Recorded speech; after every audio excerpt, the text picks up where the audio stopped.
Welcome to another edition of A Lot of Help. I'm James Lott Jr. I'm a certified life coach, and I do this podcast weekly. And I try to bring you subjects that I think will help you, or help someone you know, or somebody that's close to you, or even an acquaintance. No matter. I want to help. And there are many subjects out there that are very serious that I try to cover while I'm doing this show. I want to give a warning, just that this show is about sexual health and sexual well-being, and so there's some adult themes. It's not super graphic or anything like that, so I don't want to do that. But there's some language that is used as we talk about sexual abuse, sexual health, sexology. And so I'll make sure I give that warning now. It's a great conversation with Dr. Ava Cadell, and we're talking about the Metoo movement and healing, basically healing sexually. So give that warning. It's a great show. I hope you enjoy it. You can follow us on Facebook at A Lot of Help. And we're also on iTunes, and we're on Spreaker.com. And she's next. Hello, you guys, and welcome to another edition of the show. And we have a great guest and a hot topic. So I'm very excited to have this person on so we can talk about this, because Hollywood's buzzing. Outside of Hollywood's buzzing, everybody's buzzing, and I have an expert on the show. We're going to get into some really good subjects about the Me Too movement and sexual abuse and healing, and I'm very excited to get this started. She is author of 11 books, you guys, 11 books. She is a clinical sexologist and an AASECT certified sex counselor, the founder of Loveology University, and the president of the American College of Sexologists International. Say that 5 times fast. I'm very happy to welcome to my show, Dr. Ava Cadell. How are you, doctor? Hi, James. Thank you. I'm very well and excited to talk to you about this hot topic. Oh, my God. It's hot. Okay, so I want to ask the first question is, does the world need sexual healing? Yes, the world needs sexual healing desperately. Yeah. You know, what hashtag #MeToo has shown us is that we've been in a crisis of sexual crime and assault and harassment and abuse in our society for decades. Mm-hmm. And did you know that according to RAINN, and that's the Rape, Assault, Incest National Network, someone in America gets sexually assaulted every 98 seconds. God, that's crazy. That is crazy. Oh, and I'll tell you something, Dr. Cadell. I actually am a survivor of rape, of a violent attack at knife point by someone who I used to work with. Oh my gosh, that's awful. Yes, and I have, and this happened about 25 years ago. And there's a lot of language, and you can attest to this, obviously, that we have now that they didn't have back then in this subject, plus for a male to go through it. I finally found a great therapist. I want to give her a shout out, Dr. Sherry Coddington. She was great to me to help me heal. But I was beat up, attacked by knife point, and raped by somebody I thought was my friend. God. Yes. And so you're probably still healing, right? I think so. I think you know, it's funny you asked me that, because it's when I was putting this together, and I've spoken in places and shared my story. You know, I'm on television and radio, and I've done for my other work, but I have mentioned this on occasion because I feel like it's important to get it out there that, you know, I have good sexual relations now in my life. But it took me a long time to get there. And you know, you're giving people hope, James. The fact that you now have a healthy sexual life, you are giving people hope. And I am too. And that's why we're here. We're both basically healers. Well, thank you for saying that. It's very nice of you to say that, Doctor. I just want people to know that one act that does affect you, you can find a way to put it in part of your life. I mean, there's a way that I had to find a way to kind of shape it and move it and place it as part of my history, but also use it to fuel some of my projects in the future. But it took a long time. So when you say that every 98 seconds, you know, I'm one of those 98 seconds. I know what it feels like, and it's such a horrible thing to go through. It's just a horrible thing to go through. I agree. One of the things I want to ask you out of that is, where does it stem from? Is all this kind of sexual misconduct, is it from power or lack of power? If not, what is it from? You assess? Well, power is definitely the fundamental foundation. Okay. But sexual abuse happens in any situation where someone exploits their power over someone else in a sexual way. So rape, of course, but also any kind of sexual or intimate touching without consent. The word is consent. Mm-hmm. So, ask permission to give somebody a hug. Mm-hmm. Be polite. Don't just assume that somebody's body is ready, willing, and able to respond to your inappropriate touches. Wow. Yeah. And it's funny because people do it. I mean, I've been in Hollywood. I've been in Hollywood for 10 years. I mean, I see it happen all the time. I've been groped at like office parties and events sometimes. And I was like, I didn't want that. Like, it feels such a violation, Yes, and I tell parents, that don't force your kids to hug somebody or kiss somebody if they don't want to. Kids have to be taught early on that their body is sacred and they shouldn't allow anybody to touch their body unless they give permission. So we have to start educating at a very early age. How old do you think we should start? I think the sooner the better. 3, 4 years old. Yeah. Don't say, go ahead and kiss your uncle. And the uncle tries to grope them. And sometimes kids know. They just have this innate gut instinct that uncle or aunt is inappropriate. That's right. It's so true. God, everything you're just saying right now, I'm like, I had that kiss Uncle so kiss Auntie so, and they pinch your cheeks and things, and I used to hate that part. But I mean, who knows what else goes on? You're so right. We were for it. That was like, if you didn't do it, you were being a bad kid or you were being disrespectful. Right. We have to teach kids boundaries. And adults, we have to learn how to share our boundaries. Because sometimes if the perpetrator doesn't know the limitation of your boundaries, then they violate them. And I'm not talking about rape, but just other violations of harassment. So we have to be better communicators now. Yeah, I'm glad you mentioned that because we were talking about that because it's not just because for the Metoo movement especially, which I'm seeing all the stories I'm hearing, and congratulations to Time Magazine, the Person of the Year are people they call the whistleblowers. They are talking about various levels of this kind of sexual misconduct and sexual abuse.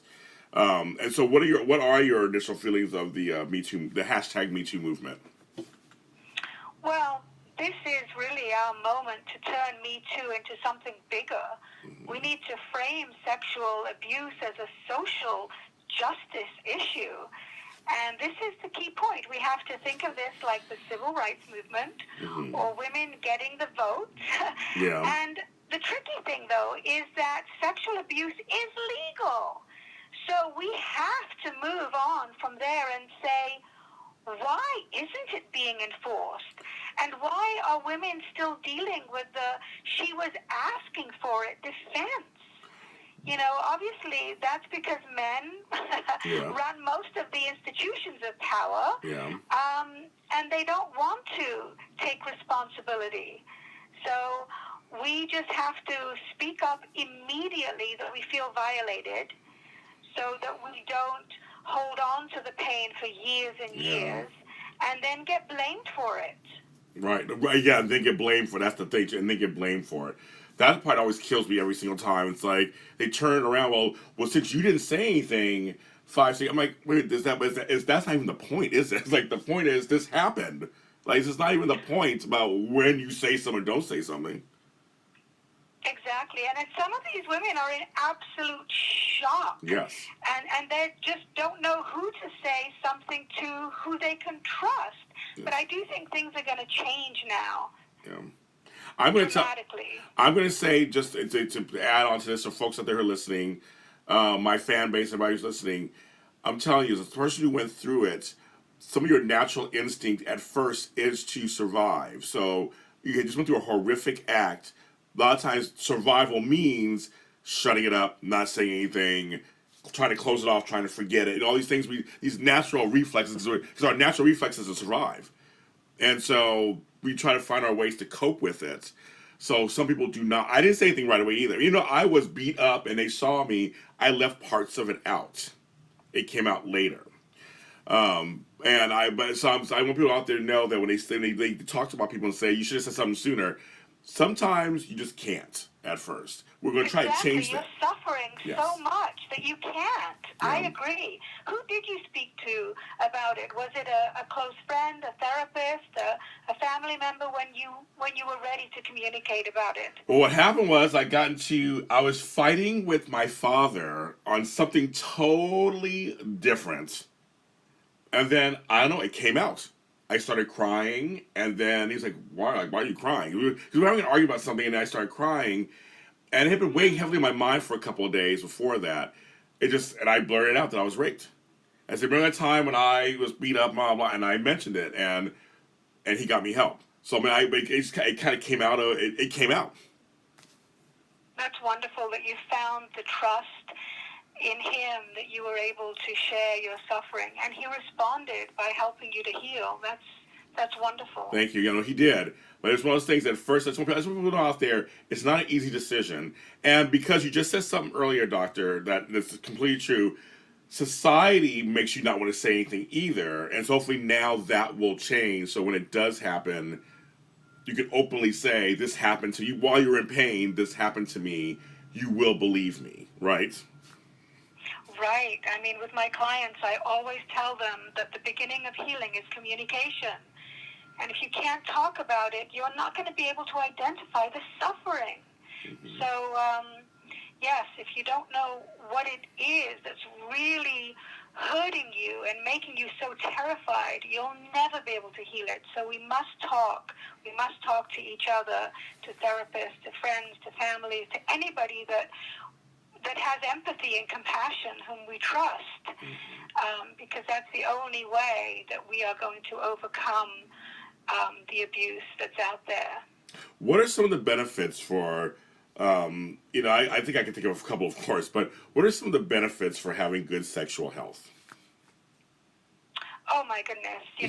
When you have sexual health, you're having fun, you're having playfulness, you're having satisfaction. Whether you're single or in a relationship, it basically contributes to your overall well-being, and it makes you feel fantastic because, sex has been shown to help all kinds of ailments, from pelvic ailments to prostate health to all kinds of physical, mental, emotional, physical, even spiritual quality of life. So, sex is our second basic instinct after survival. But I believe that sex is a beautiful, precious gift that we give to somebody worthy of it. So don't you dare let anybody take it from you. That's right. That is right. I have 2 daughters, so I taught them that growing up. I always taught them, I said, you guys are in charge. You guys are in charge of your own bodies, and don't let some, cute thing come up to you and takes it out of you. Just when you are ready, then you do so. But if you're not ready, say no is okay. No is an okay word. Oh, yes. We have to say no more often. Yes, we should. There are men who hate the word no. Yes. And they don't accept the word no, like a lot of the celebrities we're hearing about in the media. Even when somebody has said no to them, they will not stop. I know.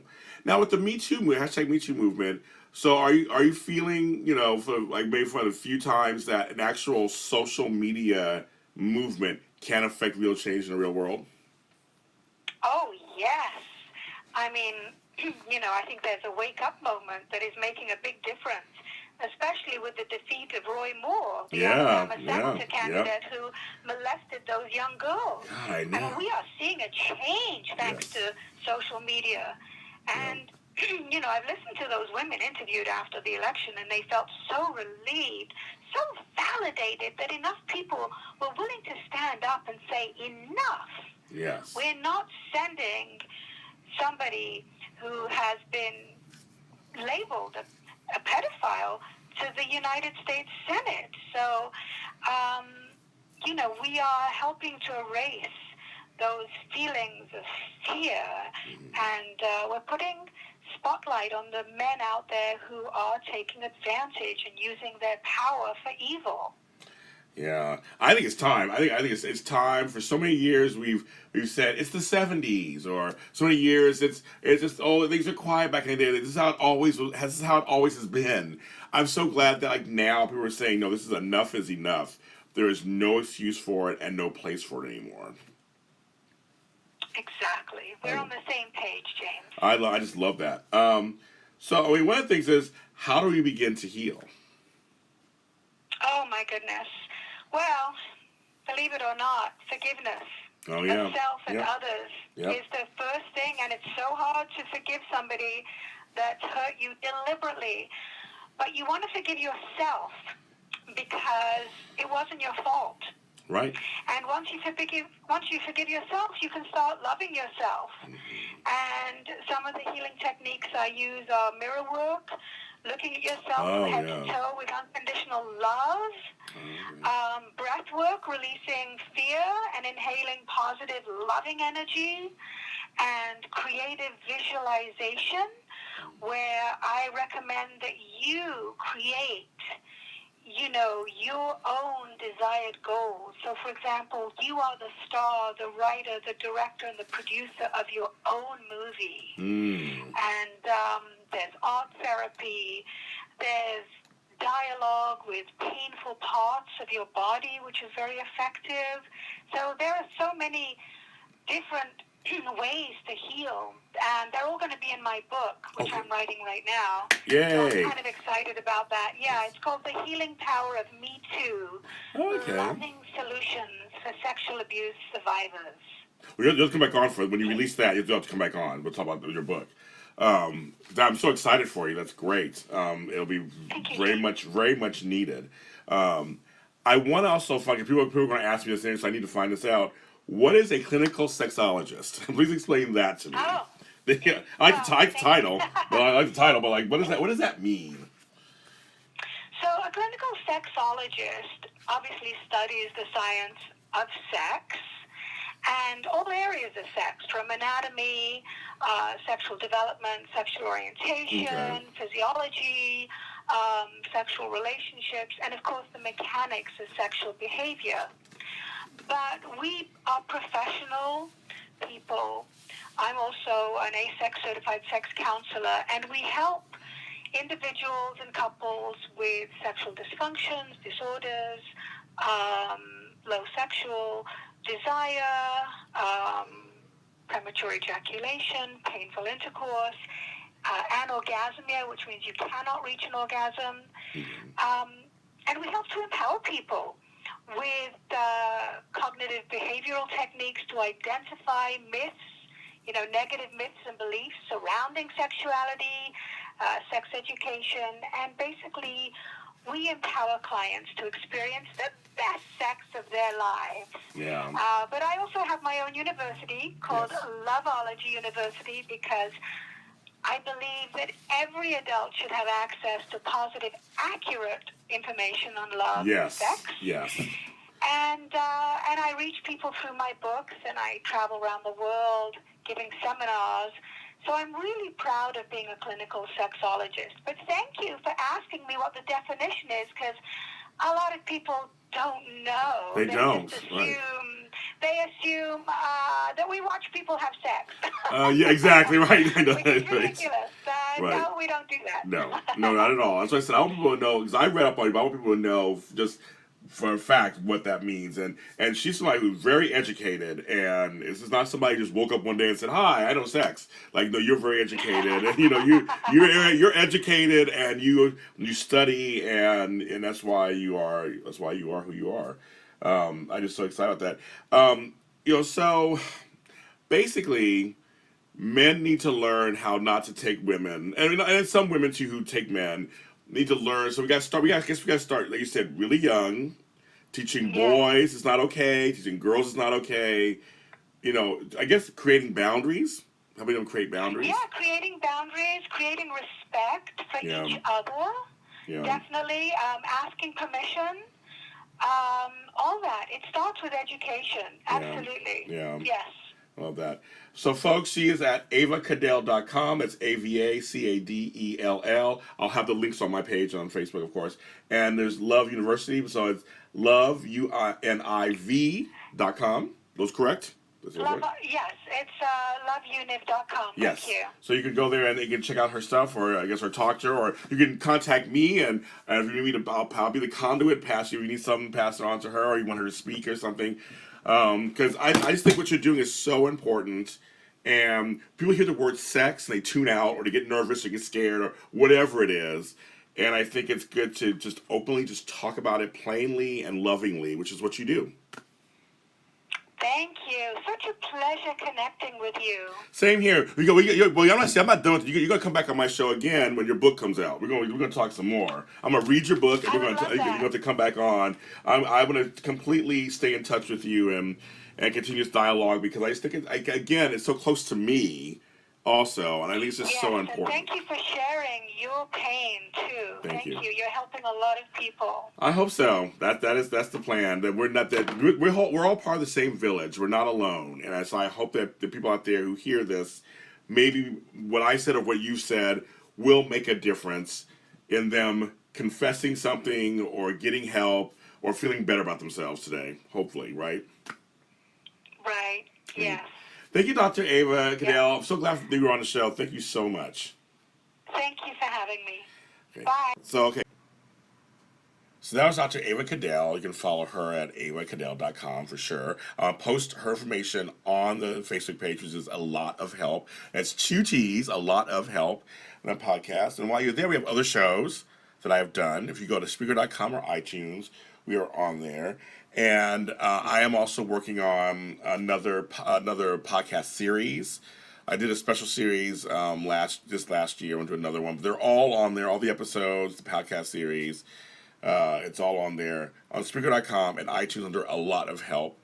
I do my best. I'm also a life coach, so I go out there and I speak. If you want to hire me for speaking engagements, you can hire me. You can follow me at James Lott Jr. on all social media platforms. It's just James Lott Jr. Or are there any other life coaches listening to this podcast? I'd love to have you on my show. Let's talk about a topic. We can talk about it.